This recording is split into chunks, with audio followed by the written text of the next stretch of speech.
सवाल नंबर संख्या 7 देखो, दी गई आकृति 15.16 में ए बी एम सी त्रिज्या 14 सेमी वाले एक वृत्त का चतुर्थांश है तथा बीसी को व्यास मानकर एक अर्धवृत्त खींचा गया है। छायांकित भाग का क्षेत्रफल ज्ञात कीजिए। देखो सामने पहले चित्र समझो, सुनो, ये एक चतुर्थांश है। ये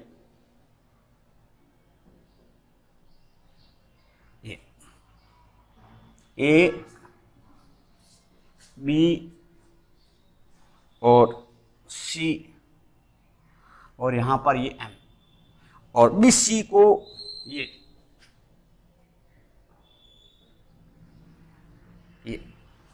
और बी सी को व्यास मान करके एक ये अर्धवृत्त खींचा गया है। ये इस छायांकित भाग का क्षेत्रफल बताना, इस छायांकित भाग का क्षेत्रफल कितना,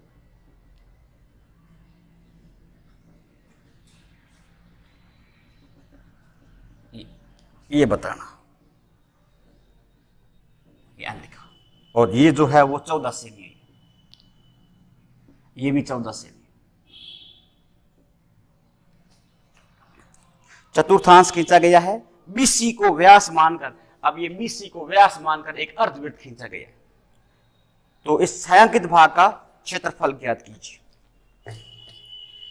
अब देखो यहां पर ये ए सी और एम और बी ये एक चतुर्थांश है, यानी वृत्त का चौथाई भाग है। यहां देखो ये ऐसा है, देखो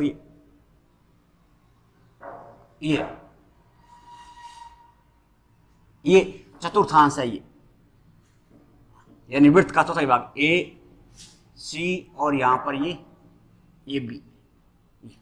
इसकी भुजा जो है वो 14 सेमी है, इसकी भुजा भी ये 14 सेमी है। ये वृत्त की त्रिज्या है, चतुर्थांश है। यहां लिखो वृत्त की त्रिज्या, जो वृत्त की त्रिज्या जो है वो है 14 सेमी। ये 14 सेमी और वृत्त के चतुर्थांश का क्षेत्रफल, वृत्त के चतुर्थांश का होता है 1/4 गुणा पाई आर स्क्वायर होता है। चतुर्थांश का जो क्षेत्रफल है 1/4 पाई आर होता है। हल करो, 1/4 गुणा का चिन्ह 22/7 गुणा का चिन्ह 14 गुणा ये 14 काट दो, ये 2 बार कट गया, 2 का काट दो 11, 11 चौका 44, 14 का 14 25 14 1 15 154 वर्ग सेमी। ये पूरे चतुर्थांश का ये क्षेत्रफल आ गया। ये चतुर्थांश का क्षेत्रफल है। अब चतुर्थांश में एक त्रिभुज बना हुआ है, ये यहां पर देखो, ये त्रिभुज बना हुआ है, ये त्रिभुज बना हुआ है। चतुर्थांश में एक त्रिभुज बना हुआ है, यहां लिखो त्रिभुज का क्षेत्रफल 1/2 आधार गुणा ऊंचाई। अब आधार हो गया 14, ऊंचाई भी हो गई 14, 1/2 गुणा का चिन्ह 14 गुणा 14 काट दो, कितना आएगा 7, 14 7 98 सेमी का स्क्वायर। ये आ गया त्रिभुज का क्षेत्रफल। अब आपके सामने इस चतुर्थांश के क्षेत्रफल में से यदि त्रिभुज का क्षेत्रफल घटाएंगे तो पीछे ये भाग बचेगा। पहले आपको ये भाग याद कर लो, याद लो वृत्त के शेष भाग का क्षेत्रफल, शेष भाग का क्षेत्रफल कितना हो जाएगा 154 माइनस 98। घटाओ, 14 में से 8 घटा दो 6 और 14 में से 9 घटा दो 5, 56 सेमी का स्क्वायर। ये भाग जो है वो 56 सेमी आ गया। ये भाग जो है 56 आ गया। ये 56 सेमी। पहले चतुर्थांश का क्षेत्रफल ज्ञात करो, फिर ये त्रिभुज का क्षेत्रफल ज्ञात करो। जो भाग है ये खाली जगह भाग ही आ गया। अब सवाल ये कहता है कि बीसी को व्यास मानकर एक अर्धवृत्त खींचा गया है। BC को व्यास मानकर एक अर्धवृत्त खींचा गया है। अब आपके सामने देखो ये यहां पर ये जो है ये यहां से इसको मान ये व्यास खींचा गया, ये व्यास खींचा गया, ये BC व्यास है। जो BC व्यास होगा वो त्रिभुज का कर्ण होगा, जो त्रिभुज का कर्ण बनेगा। जो त्रिभुज का कर्ण है वो अर्धवृत्त का व्यास बन जाता है। सबसे पहले आप त्रिभुज का कर्ण ज्ञात करो, जो त्रिभुज का कर्ण आएगा वो अर्धवृत्त का व्यास बनेगा। यहां लिखो समकोण त्रिभुज कौन सा ACB में, ACB में AC का मान आपको दिया हुआ है 14 सेमी और AB का मान आपको दिया हुआ है 14 सेमी। आप BC ज्ञात कर लो, ये BC ज्ञात कर लो। यहां लिखो पाइथागोरस प्रमेय से, पाइथागोरस प्रमेय से आपको कर्ण ज्ञात करना है। कर्ण बराबर होता है आधार का स्क्वायर प्लस लंब का स्क्वायर का अंडर रूट। आधार हो गया 14 का स्क्वायर प्लस लंब भी हो गया 14 का स्क्वायर का अंडर रूट। 14 का वर्ग कितना होता है? 14 का वर्ग होता है 196 प्लस का चिन्ह 196 का अंडर रूट। 6 6 12 असल पाई 1, 18 और 1 19 असल पाई 1, 2 और 1 3, 392 का वर्गमूल होता है 14 रूट 2। 398 यानी 14 दो बार आता है, 14 गुणा 14 तो इसका 14 रूट 2 आएगा इसका वर्गमूल। 392 के यदि आप वर्गमूल निकालेंगे 14 रूट 2 आ जाएगा। ये कर्ण जो है वो ये अर्धवृत्त का ये व्यास बन गया।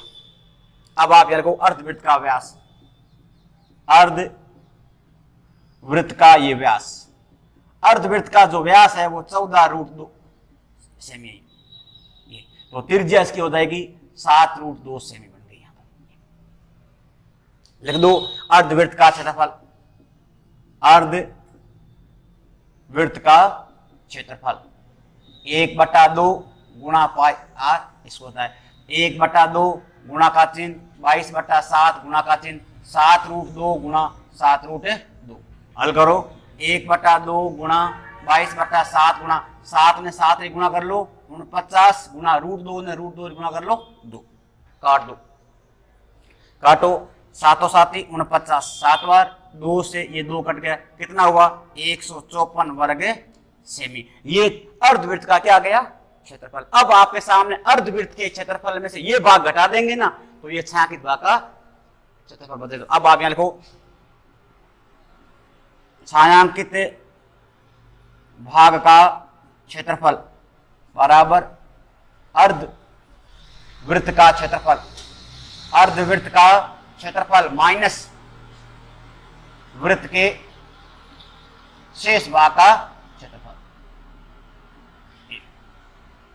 बराबर का चिन्ह। अब अर्धवृत्त का जो क्षेत्रफल दिया हुआ कितना दिया हुआ है 154, यहां देखो 154 माइनस का चिन्ह जो वृत्त का शेष भाग है वो कितना ये 56 दिया हुआ है। आप 56 यहां पर कम कर दो, ये 56 बराबर का चिन्ह। अब 14 में से 6 कम करो 8 और यहां रहेंगे 14 में से 5 कम कर लो 9, 98 वर्ग सेमी। इस छायांकित भाग का जो क्षेत्रफल है वो 98 वर्ग सेमी बनेगा। ये जो छायांकित भाग का जो क्षेत्रफल दिया हुआ है वो 98 वर्ग सेमी होगा। इसमें आपको पहले इस चित्र को देखो, चित्र कहता है कि ए बी सी एक चतुर्थांश है यानी वृत्त का चौथाई भाग है, फिर जिसकी त्रिज्या जो है वो 14 सेमी है। अब BC को व्यास मानकर एक अर्धवृत्त खींचा गया है, BC को व्यास मानकर एक अर्धवृत्त खींचा गया है। तो इस अर्धवृत्त में बने जो भाग छायांकित भाग है ये उसका क्षेत्रफल आपको ज्ञात है। इसमें 3 सवाल दिए हुए हैं, एक तो चतुर्थांश दिया हुआ है, एक त्रिभुज दिया हुआ है और एक अर्धवृत्त दिया हुआ है। पहले चतुर्थांश में से त्रिभुज का जो क्षेत्रफल घटेगा भाग ही आएगा, बीच वाला भाग आएगा, ये 56 सेमी आएगा पूरा। तो वृत्त की त्रिज्या 14 सेमी, वृत्त के चतुर्थांश का जो क्षेत्रफल है 1/4 पाई r स्क्वायर, 1/4 गुणा 22/7 गुणा 14 गुणा 14 काट दो कितना आएगा 154 वर्ग सेमी। ये पूरे चतुर्थांश का क्षेत्रफल आ गया, A B C और M का ये कंस का क्षेत्रफल आ गया। अब आपके सामने ये त्रिभुज है, ये ए सी बी या ए बी ए सी त्रिभुज है। त्रिभुज का जो होता है 1/2 आधार गुणा ऊंचाई होता है, 1/2 गुणा 14 गुणा 14, काट दो 7 14 7 98, ये 98 वर्ग सेमी जो है वो त्रिभुज का क्षेत्रफल है। अब आपके सामने चतुर्थांश में से, इस चतुर्थांश में से ये त्रिभुज का जो क्षेत्रफल घटाएंगे तो ये भाग बचेगा, ये भाग बच गया। ये भाग जो है वो 56 वर्ग सेमी है। तो ये वृत्त के शेष भाग का क्षेत्रफल दिया, चतुर्थांश के शेष भाग का कितना हुआ 56 वर्ग सेमी बन गया। अब आपके सामने ये त्रिभुज है। अब वो कह रहे हैं बीसी को व्यास मानकर एक अर्धवृत्त खींचा। इसकी अब इसके ऊपर देखो, ये बीसी को व्यास मान करके एक अर्धवृत्त खींचा गया। यहाँ पर ये आधा वृत्त और खींच दिया, अर्धवृत्त खींचा गया बीसी को व्यास मानकर। अब बीसी व्यास है, तो बीसी व्यास है त्रिभुज का, तो क्या ये कर्ण है, क्योंकि समकोण के सामने वाली भुजा क्या होती है, कर्ण होता है। तो ये कर्ण बन गया। तो समकोण त्रिभुज ए सी बी के अंदर ए सी का मान 14 सेमी है, ए बी का मान भी 14 सेमी है। बीसी आपको ज्ञात करना, पहले बीसी ज्ञात कर लो, यानी पाइथागोरस पर में कर्ण ज्ञात कर लो। आधार का स्क्वायर प्लस लंब का स्क्वायर का अंडर रूट 14 का वर्ग प्लस 14 का वर्ग 196 प्लस 196 का 2 392 का वर्गमूल होता है 14√2। कितना आएगा 14√2। ये 14√2 कर्ण आ गया, जो अर्धवृत्त का ये व्यास बन गया 14√2 से भी बन गया। त्रिज्या ज्ञात कर लो 7√2 हो जाएगी, आधी हो जाएगी इसकी। अर्धवृत्त का क्षेत्रफल ज्ञात कर लो 1/2 पाई आर स्क्वायर, कितना आएगा 154 वर्ग सेमी आ जाएगा। फिर अब ये अर्धवृत्त का, अब अर्धवृत्त में से ये कम कर दो तो ये भाग अपना बच जाएगा 66 भाग का। अर्धवृत्त में से ये भाग कम कर दो तो ये 66 भाग का। ये अर्धवृत्त में से ये पूरा अर्धवृत्त है, इस पूरे भाग में से ये भाग कम करेंगे तो ये पीछे 66 भाग का क्षेत्रफल बच जाएगा। सवाल नंबर से क्या देखो, 8वां क्या कहता है, 8वां कहता है कि बिल्कुल सर देखो क्या कहता है, दी गई आकृति में ए बी व्यास है, आकृति जो दी गई है ए बी व्यास है, ए सी बराबर 6 सेमी है, बी सी बराबर 8 सेमी है, तो छायांकित भाग का क्षेत्रफल ज्ञात हो। देखो ये देखो ये व्यास है,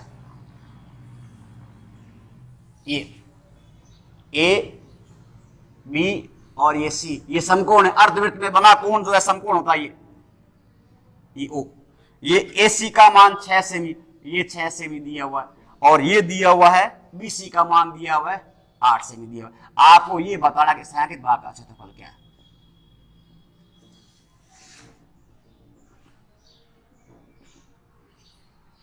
ये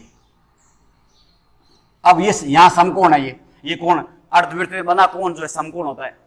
अब देखो बताओ इसका क्या है, ये एक वृत्त बना हुआ है, इस वृत्त के अंदर त्रिभुज बना हुआ है, वृत्त के क्षेत्रफल में से त्रिभुज का क्षेत्रफल घटा दो तो ये पीछे जो है छायांकित भाग का क्षेत्रफल बच जाता है। ये यहां पर वृत्त दिया हुआ, ये पूरा वृत्त है, ये ए बी वृत्त का व्यास है, और ए सी 6 सेमी है और बी सी जो है 8 सेमी है। अब आपके सामने ए बी का मान नहीं है हमारे पास, पहले वृत्त का व्यास ज्ञात करना पड़ेगा आपको। ये त्रिभुज का कर्ण है, क्योंकि समकोण के सामने वाली भुजा ये कर्ण कहलाती है। जो त्रिभुज का कर्ण आएगा वो क्या होगा, अर्धवृत्त का व्यास बन जाता है, ये व्यास बन जाएगा। फिर आपको वृत्त का क्षेत्रफल ज्ञात कर लो, फिर त्रिभुज का क्षेत्रफल ज्ञात कर लो, फिर वृत्त के क्षेत्रफल में से त्रिभुज का क्षेत्रफल घटा दो तो पीछे जो है ये छायांकित भाग का क्षेत्रफल आ जाएगा। लिख दो समकोण त्रिभुज, समकोण त्रिभुज कौन सा, ए सी बी में, ए सी बी में। अब ए सी का मान दिया हुआ है 6 सेमी और बी सी का मान दिया हुआ है 8 सेमी। आपको ए बी ज्ञात करना, ये ए बी ज्ञात कर लो, ए बी लिख लो। पाइथागोरस प्रमेय से, पाइथागोरस प्रमेय से, पाइथागोरस प्रमेय से कर्ण ज्ञात कर लो। कर्ण बराबर होता है आधार का स्क्वायर प्लस लंब का स्क्वायर का अंडर रूट, बराबर का चिन्ह लगा दो। अब आधार जो है वो कितना हुआ, चाहे आधार ये मान लो चाहे ये मान लो, आधार और लंब जो है चेंज होते हैं समकोण त्रिभुज के अंदर।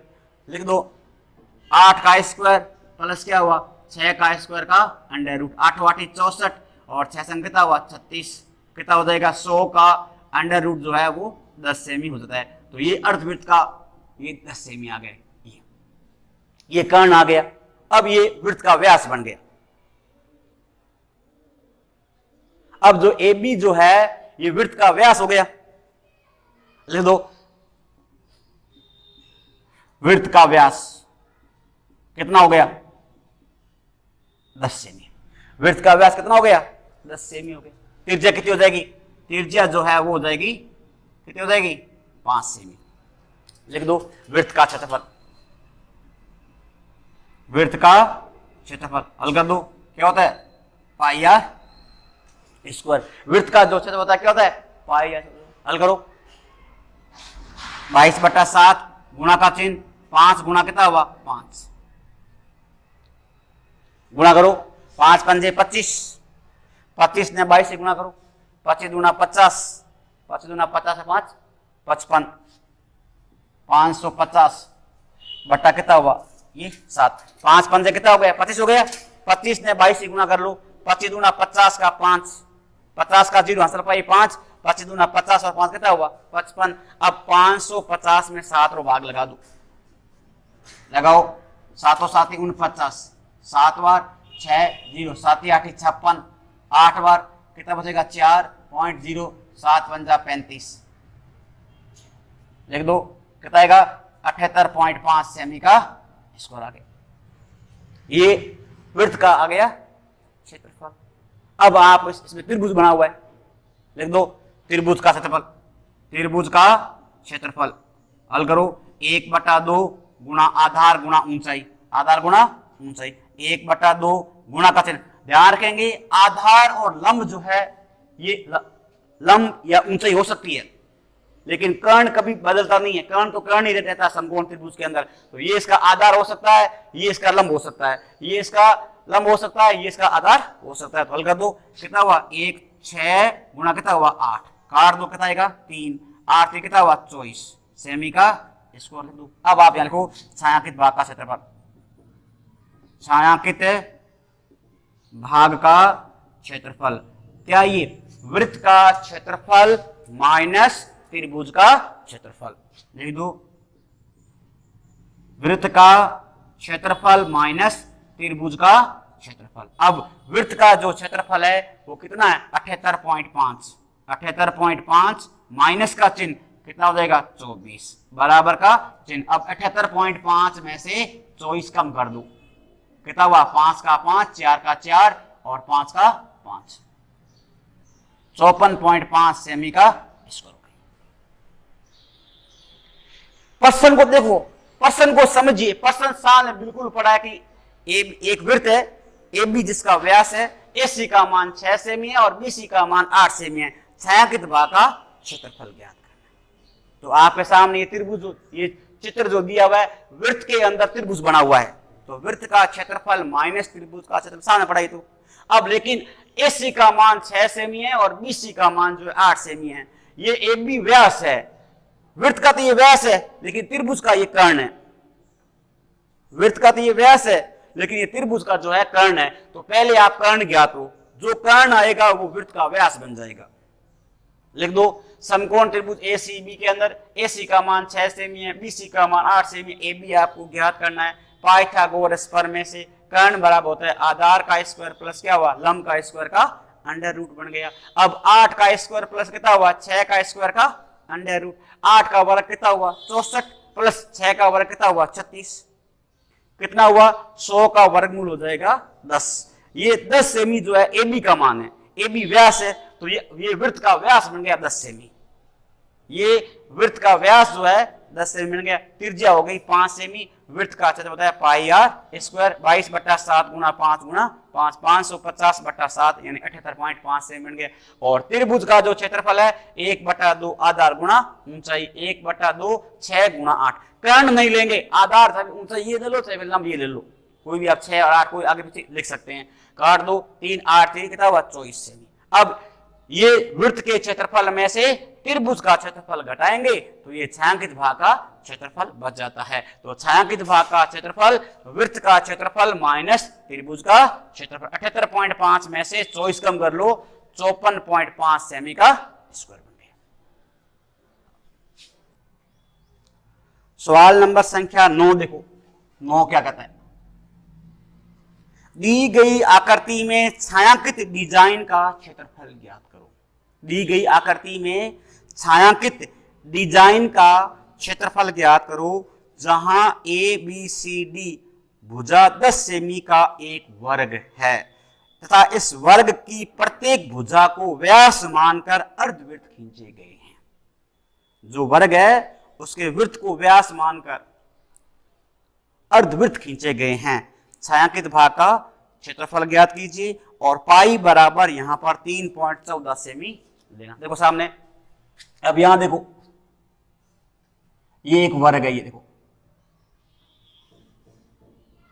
ये ए बी सी और ये डी, ये कितना है 14 सेमी, ये भी कितना है 14 सेमी, ये भी 14 सेमी है और ये भी कितना है ये 14 सेमी, क्योंकि वर्ग की चारों भुजाएं बराबर होती है। अब वो कह रहा है वृत्त को 14 सेमी भुजा वाले वृत्त का व्यास मानकर अर्धवृत्त खींचे गए। देखो अब ध्यान देंगे, देखो देखो यहां से एक आधा वृत्त है या नहीं। अब देखो यहां से ये एक आधा वृत्त, फिर इधर देखो यहां से एक आधा वृत्त, फिर देखो एक यहां से ये आधा वृत्त। अब आपको ये बताना कि इसका क्षेत्रफल कितना है।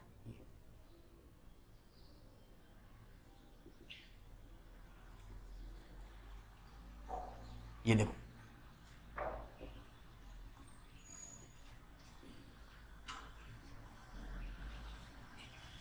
ये इसका चित्र है। अब आपके सामने बताओ इसमें कितना अर्धवृत्त है। 4 अर्धवृत्त है इसके अंदर, इसमें 4 अर्धवृत्त है। तो पहले आपको 4 अर्धवृत्तों का क्षेत्रफल ज्ञात कर लो, फिर वर्ग का क्षेत्रफल ज्ञात कर लो, फिर घटा दो, सीधा पड़ा है। पहले क्या है 4 अर्धवृत्त है, फिर वर्ग है। 4 अर्धवृत्तों के क्षेत्र में क्या करेंगे, वर्ग का क्षेत्रफल घटा दो, तो पीछे जो ये पंखुड़ियां ना, ये इस डिजाइन का क्या आ जाएगा, क्षेत्रफल आ जाएगा। अब देखो ये देखो और देखो ये ए ये बी। अब देखो ये यहां से अर्धवृत्त है, ये इसका मतलब ये 14 सेमी, ये क्या है बताओ, अर्धवृत्त का क्या ये व्यास है या नहीं। वर्ग की तो ये भुजा है, लेकिन अर्धवृत्त का क्या ये व्यास है।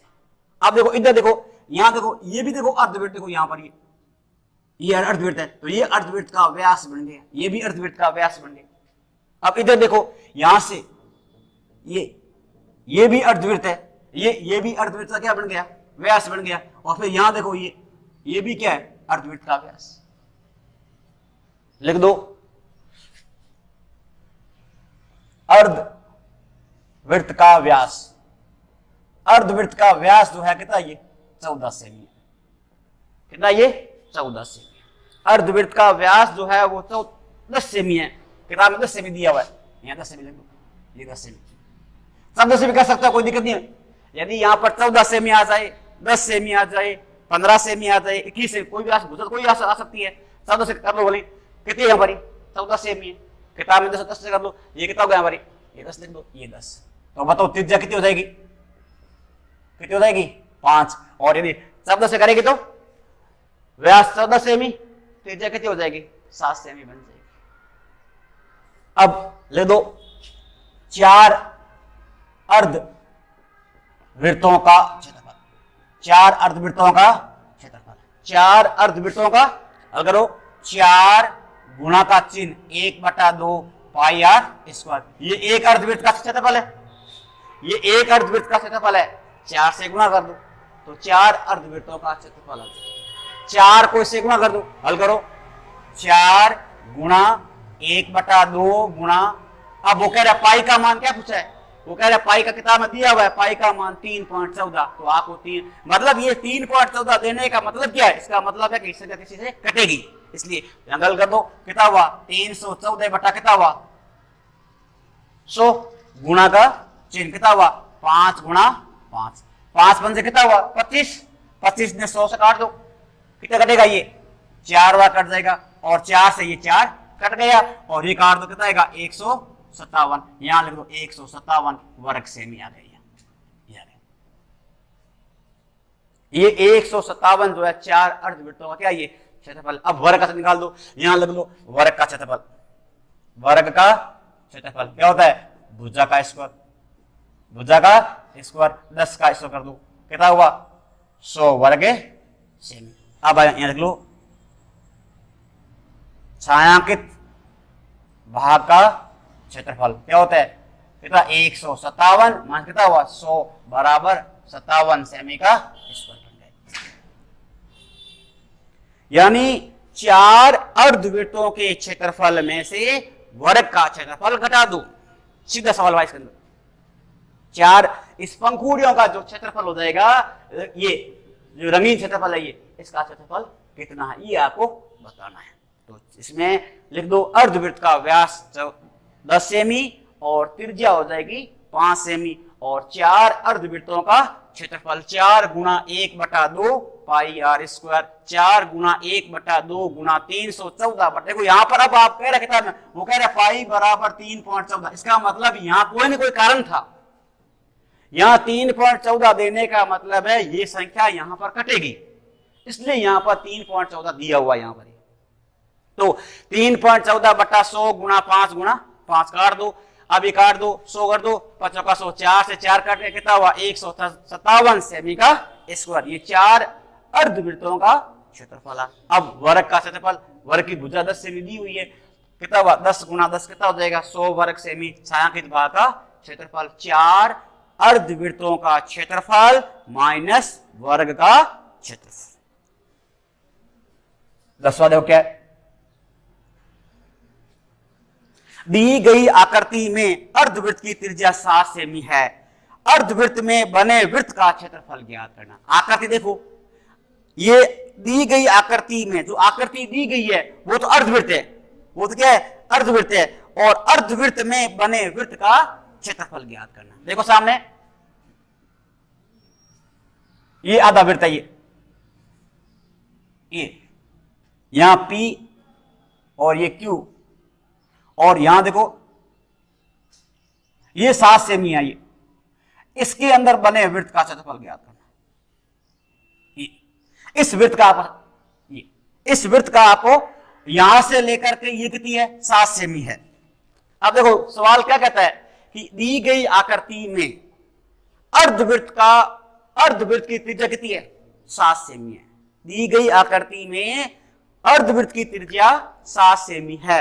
इस अर्धवृत्त में बने वृत्त का क्षेत्रफल, अब देखो ये आधे वृत्त में ये पूरा वृत्त बना हुआ है, बनाने नहीं बना हुआ है, इस वृत्त का क्षेत्रफल। अब देखो ये यहां से लेकर के यहां तक कितनी है 7 सेमी है, तो बताओ ये यहां से लेकर के यहां तक कितनी होगी 7 बनेगी, क्योंकि यहां से लेकर के ये 7 है, तो यहां से लेकर के यहां तक कितनी हो जाएगी 7 सेमी। तो आप यहां लिख दो ये 7 सेमी। तो ये वृत्त का क्या बन गया व्यास। यहां लिखो वृत्त का व्यास। वृत्त का व्यास कितना हुआ 7 सेमी। तो त्रिज्या कितनी हो जाएगी 7/2 या 3.5 सेमी। 3.5 सेमी लिख दो। वृत्त का क्षेत्रफल, वृत्त का क्षेत्रफल क्या होता है पाई आर स्क्वायर होता है। प्रश्न कहता है अर्धवृत्त में बने वृत्त का क्षेत्रफल ज्ञात करना है। यानी पूरा वृत्त है ये तो आकृति आधे वृत्त है, लेकिन अर्धवृत्त में जो वृत्त बना हुआ है उसका आपको क्षेत्रफल ज्ञात करना है। तो वृत्त का व्यास जो है वो 7 सेमी हो जाएगी। त्रिज्या 7/2 या 3.5 सेमी लिख दो।